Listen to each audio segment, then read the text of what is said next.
Bonjour à tous et bienvenue. Nous arrivons aujourd'hui à la fin du chapitre 3 de l'évangile de Marc.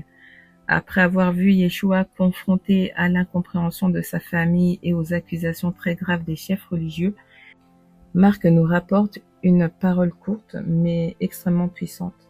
Ce passage touche à quelque chose de très personnel, la notion de famille, d'appartenance et de relation avec Yeshua. Avant de développer, prenons le temps de lire le texte. Nous sommes dans Marc 3 du verset 31 au verset 35 qui nous dit « La mère et les frères de Yeshua vinrent et, se tenant dehors, ils l'envoyèrent appeler. La foule était assise autour de lui et on lui dit « Voici ta mère et tes frères sont dehors et te demandent. » Et il répondit « Qui est ma mère? Qui sont mes frères ?» Puis jetant les regards sur ceux qui étaient assis autour de lui, il dit « Voici ma mère et mes frères, car quiconque fait la volonté de Yahvé, celui-là est mon frère, ma sœur et ma mère. » Ce passage commence par une scène très simple, mais chargée de tension. La mère et les frères de Yeshua arrivent et restent dehors. Ils ne sont pas assis avec lui. Ils ne sont pas dans l'écoute. Ils sont à l'extérieur. Marc insiste sur ce détail. Pendant que Yeshua enseigne, eux cherchent à le faire sortir. Ce n'est pas une attaque directe, mais une incompréhension persistante. Ils veulent probablement le protéger, calmer la situation, reprendre le contrôle, mais sans s'en rendre compte, ils se placent en dehors de ce que Yahvé est en train de faire. La foule, elle, est assise autour de Yeshua. Cette image est très forte. Être assis autour de lui, c'est être en position d'écoute, d'apprentissage, de relation. Quand on annonce à Yeshua que sa mère et ses frères le cherchent, sa réponse peut sembler dure au premier abord. Qui est ma mère et qui sont mes frères? Mais il ne s'agit pas d'un rejet. Yeshua ne méprise pas sa famille biologique. Il est en train de redéfinir quelque chose de beaucoup plus profond.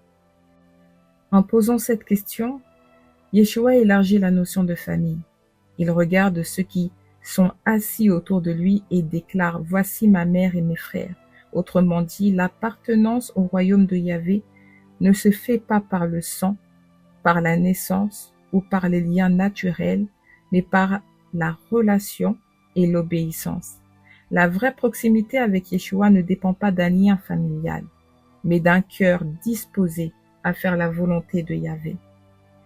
Yeshua va encore plus loin en disant « Quiconque fait la volonté de Yahvé, celui-là est mon frère, ma sœur et ma mère. » Cette phrase est révolutionnaire. Elle ouvre la porte à tous. Elle montre que le royaume n'est pas réservé à une élite spirituelle ou à un cercle fermé. Ce qui compte, ce n'est pas d'être proche physiquement de Yeshua, ni même de le connaître depuis longtemps, mais de marcher dans l'obéissance et la foi. Ce passage fait aussi écho à ce que nous venons de voir juste avant.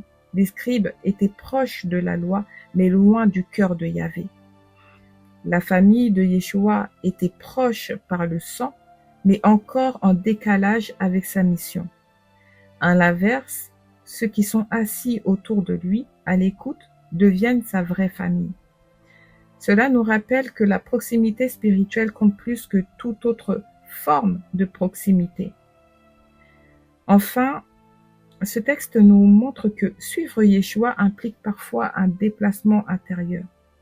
Il faut accepter que nos repères humains, nos habitudes et même nos relations soient replacés sous l'autorité de Yahvé. Yeshua n'abolit pas la famille, mais il montre que la relation avec lui est première. C'est à partir de cette relation que tout le reste trouve sa juste place. Pour conclure, Marc 3 du verset 31 au verset 35 nous rappelle que la vraie famille de Yeshua est composée de ceux qui font la volonté de Yahvé. Ce passage ne met pas l'homme au centre, mais Yeshua et l'obéissance à Yahvé. Il nous invite à réfléchir à notre propre position. Sommes-nous simplement proches extérieurement ou bien réellement assis à ses pieds à l'écoute de sa parole.